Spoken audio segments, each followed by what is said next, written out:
Hello, I'm Earl Slick, and you're watching The Music Scene.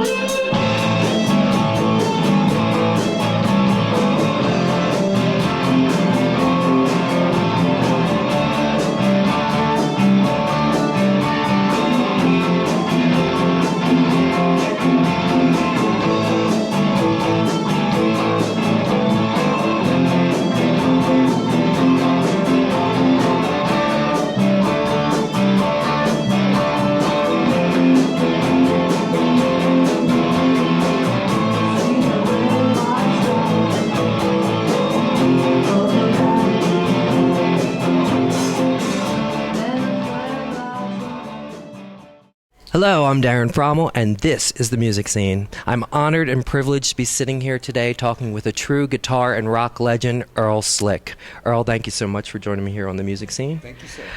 You're best known for your work with David Bowie, from playing on many of his albums to being on almost every tour that he's ever done. How did you and Bowie first meet and get together musically? We'll make a short one. It's a long one.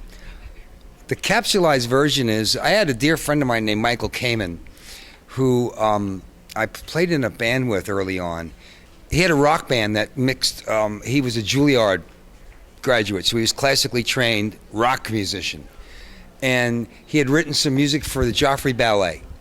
Mick Ronson had just quit the Bowie band. Bowie went to see the play, wanted to meet the composer of the music, which was my friend Michael, and said, Michael, I need a new guitar player. My guy just quit, and I want to get a young, good rock street kid. And then Michael suggested me, and I auditioned, and I got the gig. I mean, there's lots of details to that, but that's the nutshell version of it. Yeah, I auditioned. Wow. Only audition I've ever done in my life. When you hear or listen to your recordings with Bowie now, do you ever say to yourself, maybe I could have changed this or that, or tweaked this, or that kind of thing? Every recording I've ever made in my entire life, I have said that about. Every one. I have my favorites and some things I wouldn't change. But the majority of the stuff that I've done with David, I'm very happy with. So overall, there's always like one little thing. It's not like a bad note or anything. It's just a thing. It's called artist insanity. No matter how good it is, it's never good enough. You're in town right now to mentor the students here at the School of Rock. What made you want to be a mentor for the School of Rock, and do you think you can learn something from your students that you're mentoring? You know, I've been off the road for a little while, and I've been doing some other things, and a friend of mine mentioned that they said, you know, there's this Paul Green guy, and he's got this thing, and he explained to me what it was, and I thought, you know, that sounds kind of cool, so I got in touch with them.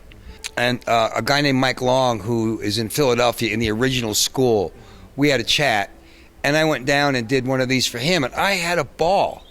I just thought it was so cool looking at me years earlier, you know. I don't know, I get a lot more from them guys than they get from me. I really do. I watch The Innocents and all the different personalities, and, you know. You said you can see you. I could see me in a lot of those kids, yeah. I get to give them a lot of years of experience that I've had, because everybody's going, the music business changed, it sucks now and all that. It's really not. The world has changed. And the essence of the art form, because of technology, I think what's good about the Paul Green organization is that they're trying to keep the original idea of what this art form is all about. I mean, who knows where these kids are going to go? Some of them are going to do this for a few years and become like their dads, or they'll do whatever, the doctors, lawyers, criminals, cops, you name it, whatever. Some of them are going to want to stick it out, though. I mean, I got into this because I'm a product of a certain period of time where this country was very suppressed, and to be able to go out and express yourself in how you dress, how you act, how you wear your hair was not allowed when I was growing up. It just was and then Elvis and Beatles changed all that. So it's more than just the music. It's the lifestyle, and it's being able to express.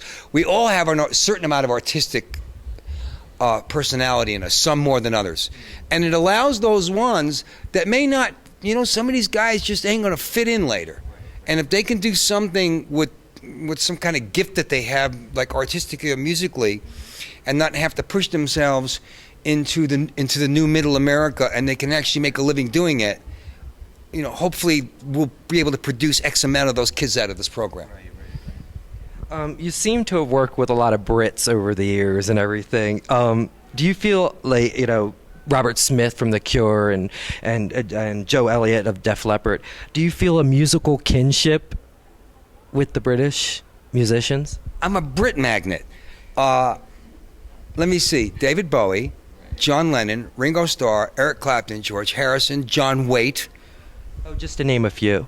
Joe Elliott, Robert Smith, David Coverdale, and a few more. I've not worked with one successful American artist in my life, ever. Must be a lucky charm for them, too, I guess. I don't know what it is. I think it is, too, is that what got my parents listened to music when I was a kid. My dad was a big bands guy because of the area he came from. My mom listened to country and western, and we grew up in Brooklyn, and she was listening to Patsy Cline. Go figure, right? You can understand maybe Dean Martin or something, but she listened to Patsy Cline and all those. And when the Beatles came, the British invasion grabbed me by the neck, and still has me by the neck. So my affinity is towards that's what got the ball rolling. But how it happens that I work with just Brits is not planned. It just happens. I don't know. So speaking along the lines of the Beatles on Ed Sullivan and all that, you said that was one of the things that inspired you to play music. So you came full circle and worked with John Lennon on his last studio album, Double Fantasy. Can you tell me the story how you got to work with Lennon and what it was like? The mystery story. I had a band at the time. Just signed to Columbia Records. We were getting ready to make a record, and my manager at the time got a call from Jack Douglas, the producer of Double Fantasy, saying, we got a project for Slick, and it starts, I don't know, whatever, in 3 weeks. And what's his schedule like? She goes, well, they just signed a contract, and he's getting ready to make a record. He says, well, maybe you can get him to hold off on that.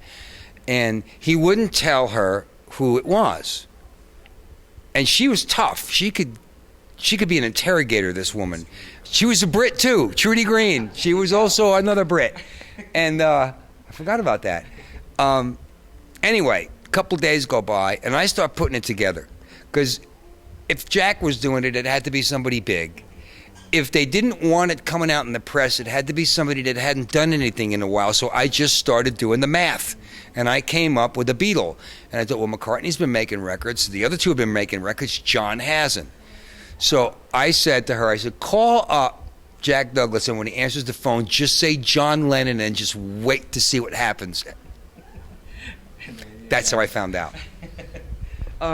After Lennon's death, you worked on Yoko's album, Season of Glass. What was the vibe like working with Yoko after John had passed? Well, we started off with Phil Spector, so for 2 weeks we were in hell. It was just a nightmare. He was the weirdest, creepiest guy.